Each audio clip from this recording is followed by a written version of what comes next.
영국의 유명한 지도 제작자였고 또 항해사였던, 그리고 모험가였고 탐험가였던 제임스 쿡이라는 사람이 있습니다. 이 사람에 관한 유명한 일화가 하나 있는데요. 그거는 1770년에 있었던 일입니다. 쿡 선장은 지구 남쪽에도 미지의 대륙이 있을 거라고 믿고 주로 지구 남쪽을 항해하며 탐험했던 사람으로 알려져 있습니다. 그렇게 남쪽을 항해하다가 당시에는 잘 알려지지 않았던 오스트레일리아 대륙 동쪽에 배가 도착한 거예요. 새로운 곳을 발견한 거죠. 너무 기쁜 나머지 쿡은 도착한 그곳에 영국 땅으로 그 땅을 선포하고, 아무도 안 허락했는데 자기가 깃발 꽂고 영국 땅 해놓고 그곳에 각종 동식물들의 표본을 모아서 영국으로 돌아가 내가 이런 곳을 발견했다라는 사실을 발표할 계획을 가졌습니다. 그러던 중에 그곳에서 아주 신기한 동물 하나를 발견하게 돼요. 이 동물이 어떤 동물이냐면요, 배에 주머니가 있어요. 그리고 폴짝폴짝 토끼처럼 뛰어다닙니다. 한 번도 본 적이 없는 동물을 발견한 거예요. 그래서 쿡과 동료들은 일단 그 동물 한 마리를 잡았다고 해요. 그리고 잡은 그 동물을 가지고 쿡은 어떻게 했을까요? 전해지는 말에 의하면 쿡 선장은 일단 그 동물을 잡아서 맛있게 요리해서 먹었답니다. 사진은 그 동물의 고기로 만든 스테이크예요. 쿡이 그 고기를 쿡해 먹은 거예요. 예. 그리고는 가죽 2장을 가지고 영국으로 돌아오게 되었다고 합니다. 그럼 이 동물은 뭘까요? 이 동물은 모릅니다. 그게 이름이에요. 쿡 선장이 너무 신기해서 호주 원주민에게 저 동물이 뭐냐고 손짓발짓하면서 물었답니다. 그랬더니 원주민이 이렇게 대답했대요. 캥거루. 그래서 쿡 선장은 캥거루 하고 본국으로 돌아가서 내가 캥거루라는 동물을 발견했다고 말했대요. 그런데 사실 이 캥거루는요, 그 동물의 이름이 아니라 원주민의 말로 하면 나도 몰라 이거예요. 나도 몰라 했는데 그거를 캥거루 했는데 캥거루 해가지고 돌아가서 캥거루라고 소개한 겁니다. 그런데 뜻은 나도 몰라였어요. 그리고 나서 계속 캥거루로 불려지고 있는 거죠. 성경에도 캥거루 같이 이름이 지어진 게 있어요. 그게 뭡니까? 만나예요.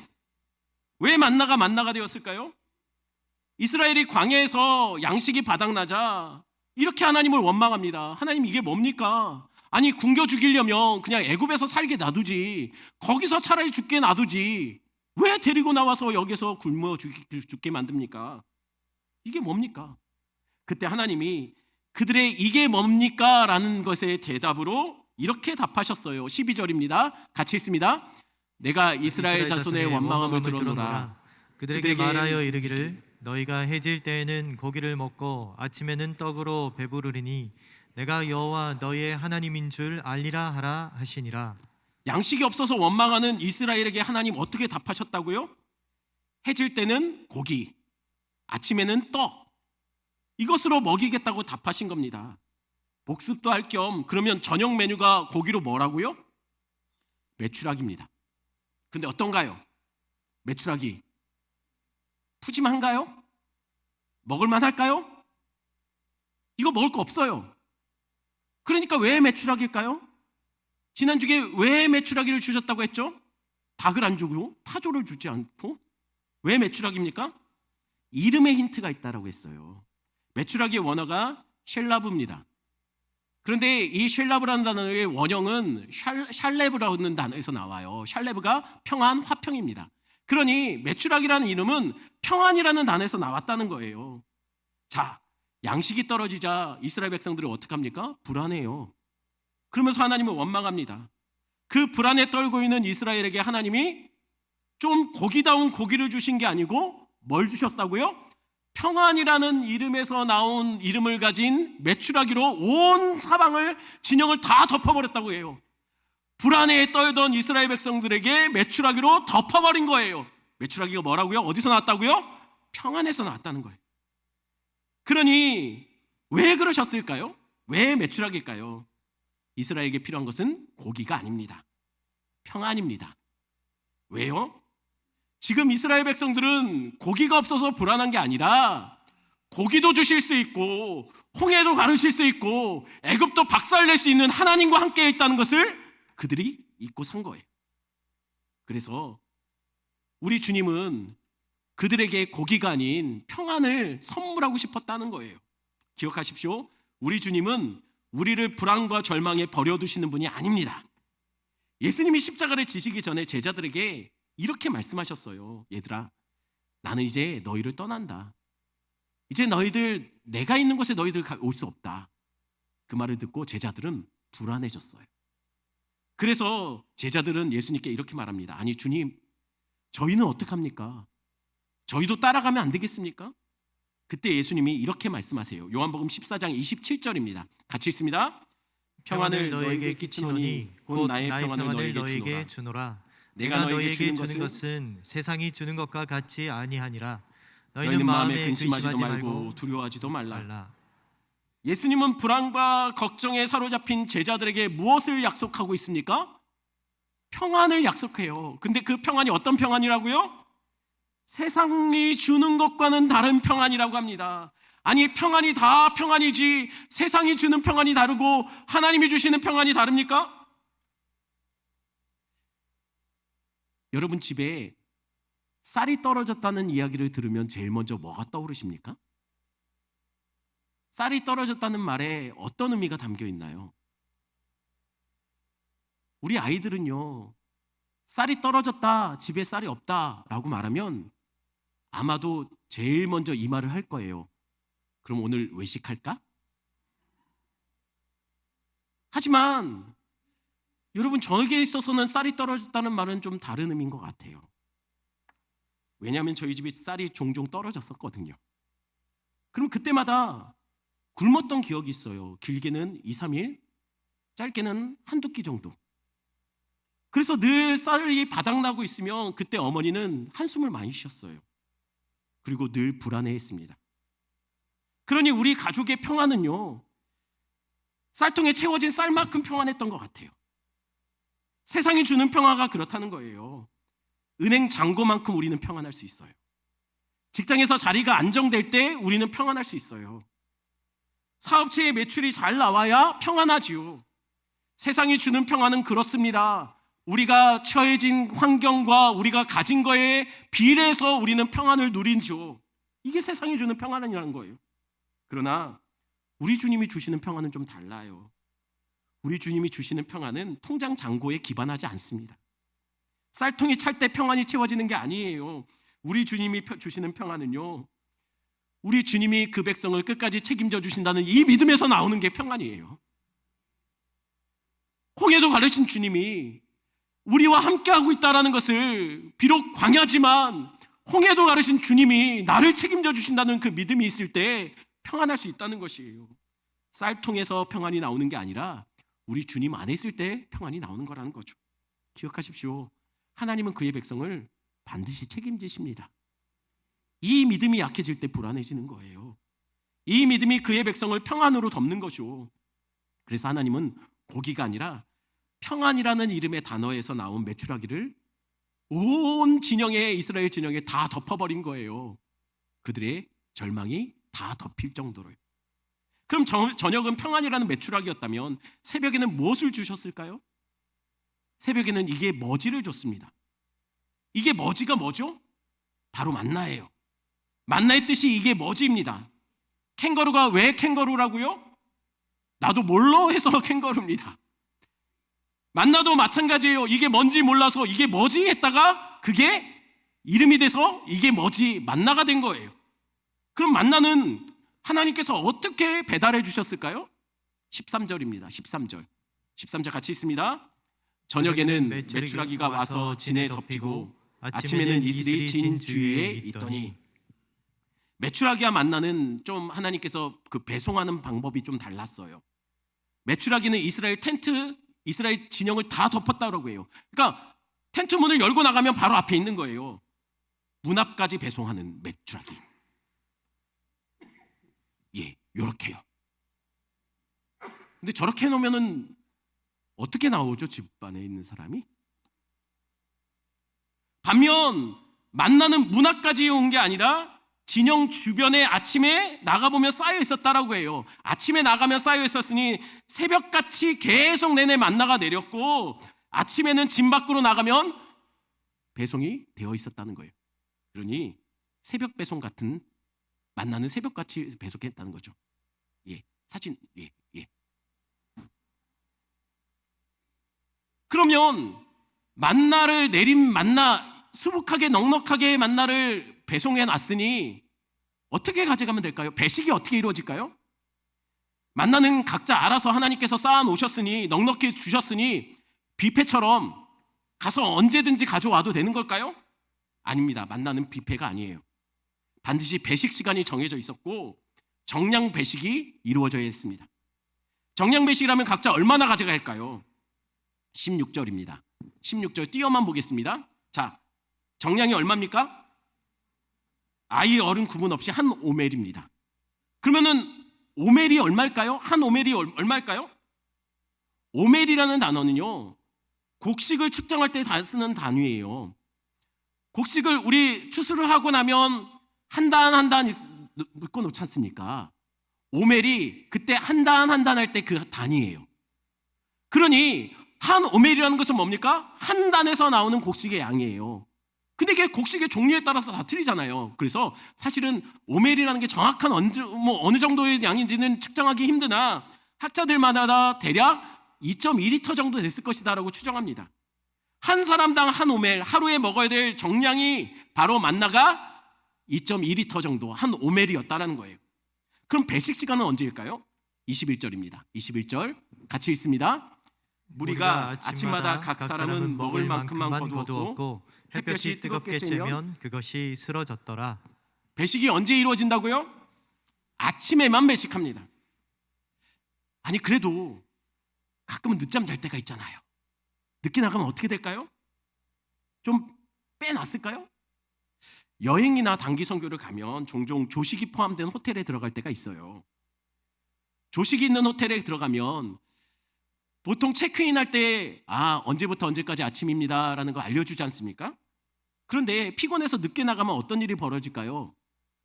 아니 그래도 호텔비에 다 조식까지 포함됐는데 늦게 나가면 돈은 이미 지불됐는데 그래도 챙겨놨겠죠? 아니요. 늦게 오면 식당은요, 음식 따로 떼놓지 않습니다. 칼같이 치워버려요. 이스라엘도 좀 늦게 만나를 가지러 나가면 어떤 일이 벌어질까요?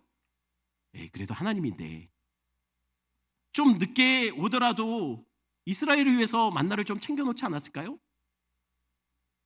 우리 막내가 밥을 제때 안 먹어요.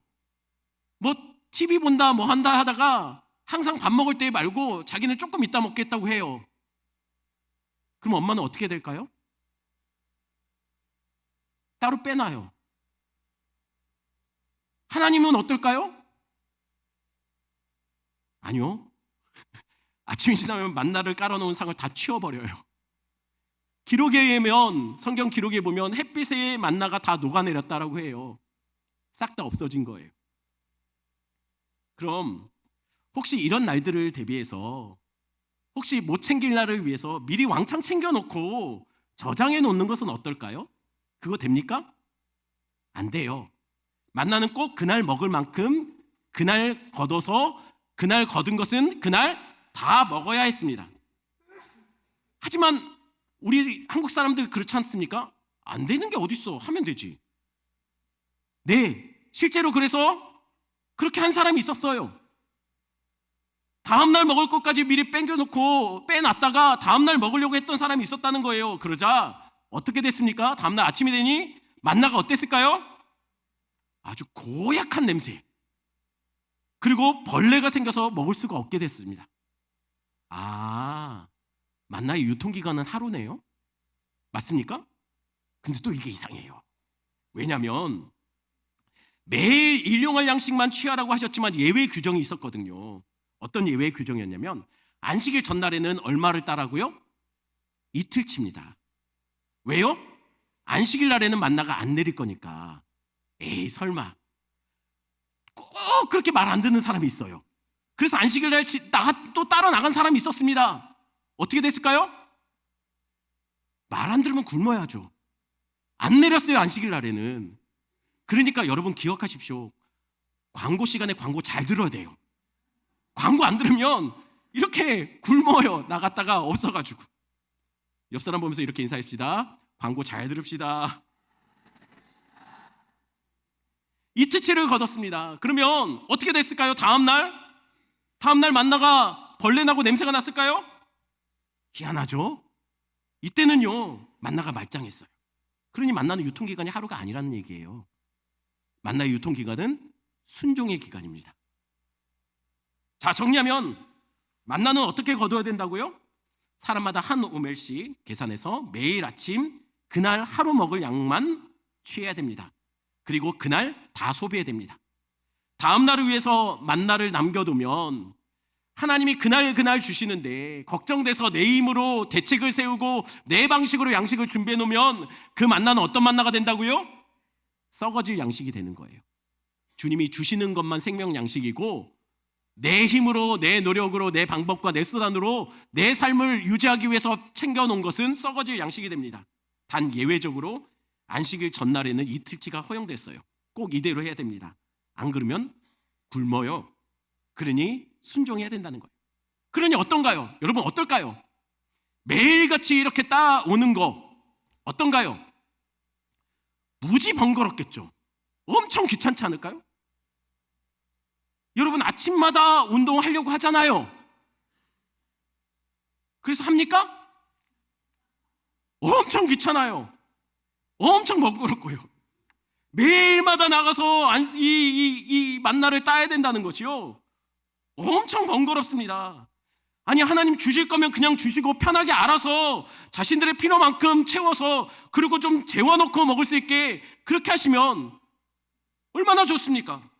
근데 왜 이렇게 까다롭게 규정을 만들어 놓은 걸까요?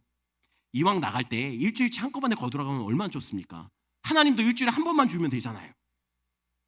그럼 매일매일 만나를 거들어가지 않아도 됩니다. 편하죠. 아니 일주일이 아니라 한 달 치면 더 좋을 것 같아요.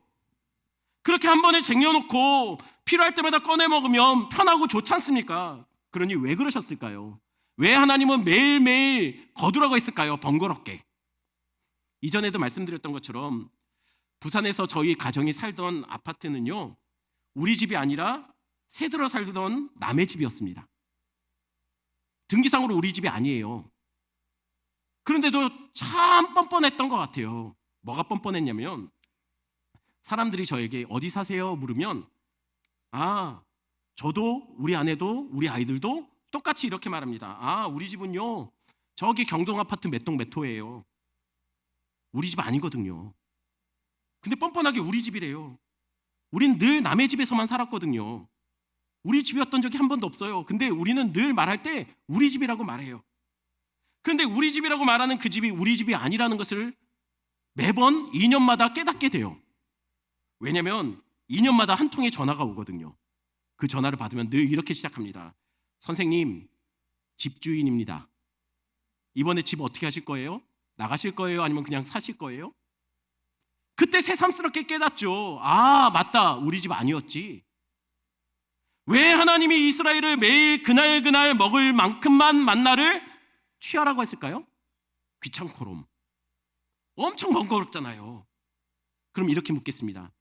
만약 광야에서 이스라엘이 일주일에 한 번만 만나를 거두러 가면 어땠을까요? 한 달에 한 번만 만나를 거뒀으면 어땠을까요? 남일 같아서 느낌이 안 오니까 우리 일 같이 한번 얘기해 보겠습니다. 우리 일주일에 한 번만 주일이 있지 않습니까? 한 달에 한 번만 주일이 있으면 어떨까요? 매년 성탄절에만 예배 드리면 어떨까요? 좀 더 쓸까요? 집계약이 2년마다 한 번씩인데 우리도 집계약하듯이 2년마다 한 번 하나님께서 주일을 정해주시면 어떨 것 같습니까? 왜 다들 표정이 너무 좋을 것 같은 표정을 짓습니까? 일주일에 한 번 예배 드리는 게 힘듭니까? 한 달에 한 번 우리가 주님을 예배한다면 그럼 묻겠습니다. 그 한 달 동안 여러분들은 몇 번이나 우리 하나님 생각하실 것 같습니까?